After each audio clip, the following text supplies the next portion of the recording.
The current uprising in Iran has reached a critical flashpoint, moving beyond civil disobedience into a phase of direct physical confrontation. Reports as of mid-January 2026 indicate that the death toll has surged into the thousands, with some human rights organizations estimating between 12,000 and 20,000 fatalities amid a near-total internet blackout. In a significant shift from previous movements, protesters have begun targeting the infrastructure of the regime, specifically burning base-age paramilitary headquarters and government buildings. This destruction, coupled with the reported killing of several Revolutionary Guard (IRGC) officials, has led the regime to label protesters as terrorists. IRGC leadership has responded with explicit death threats and the deployment of specialized ground forces to western provinces, signaling a move toward a total military-style crackdown. With the expiration of the White House's deadline, the Trump administration appears increasingly likely to authorize targeted kinetic action against the Iranian regime. Unlike a full-scale ground invasion, these surgical strikes would likely utilize precision-guided munitions and stealth aircraft to dismantle the IRGC's command and control centers, drone manufacturing plants, and ballistic missile storage facilities. The objective of such an operation would be twofold: to physically degrade the regime's ability to conduct a lethal crackdown on its citizens, and to restore American Red Line credibility. Military analysts suggest that by targeting the leadership responsible for the violence, the U.S. aims to force a total cessation of hostilities without committing to a prolonged regional conflict. Faced with internal collapse and the threat of U.S. intervention, the IRGC may resort to a preemptive or diversionary strike against Israel to shift global and domestic attention. By activating its unity of field strategy, Tehran could coordinate simultaneous missile barrages from its own territory while directing proxies, like Hezbollah and the Houthis, to open secondary fronts. This rally around the flag tactic is a classic survival mechanism intended to frame the internal uprising as a foreign-led conspiracy, potentially forcing the Iranian public to choose between their government and a foreign enemy. Israel's current fortification of its medical and military infrastructure indicates that Jerusalem views this as a high-probability event intended to disrupt the regime's terminal trajectory. The ongoing protests are rapidly transitioning from civil disobedience into a low-level armed insurgency.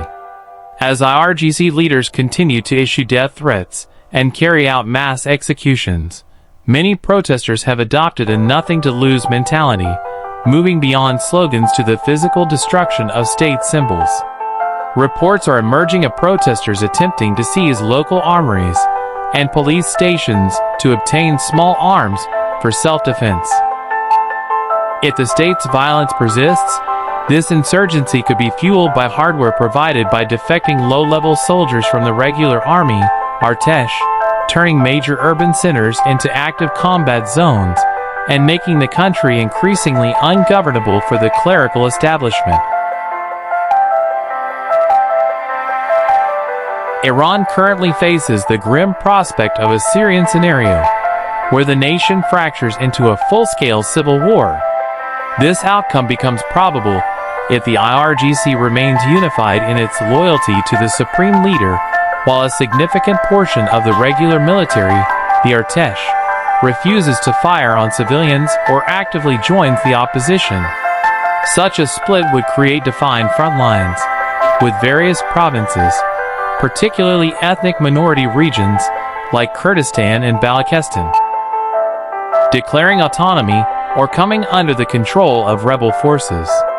This fragmentation would not only lead to a prolonged humanitarian disaster, but could also result in the permanent balkanization of Iran as the central government loses its monopoly on power.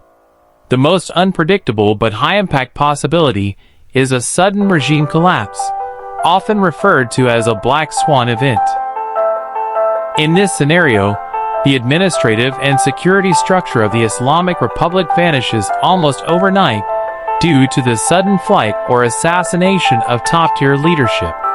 If the supreme leader and key IRGC generals flee to friendly nations like Russia or Venezuela, the lower ranks of the security apparatus would likely evaporate, leading to a massive power vacuum.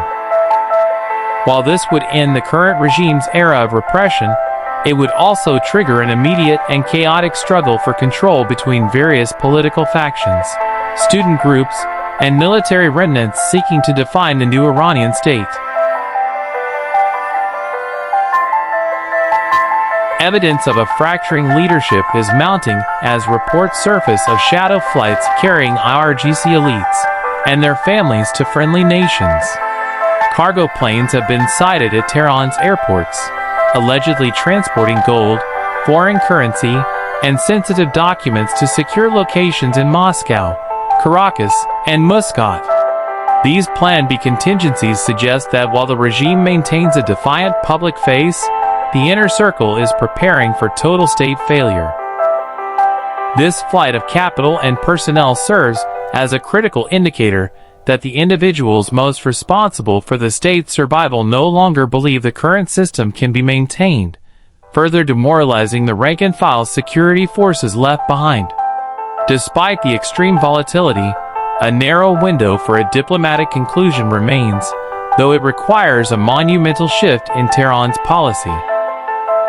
Regional mediators, like Oman, are reportedly working on a de-escalation framework that would involve an immediate ceasefire, the release of political prisoners, and the invitation of international human rights monitors to oversee a transition. For such a conclusion to be successful, the regime would have to grant unprecedented concessions, such as the dismantling of the IRGC's domestic intelligence wing. However, given the regime's historical view that compromise is a sign of weakness, a diplomatic exit may only be possible if the leadership realizes that the alternative is a total and violent annihilation of their power structure.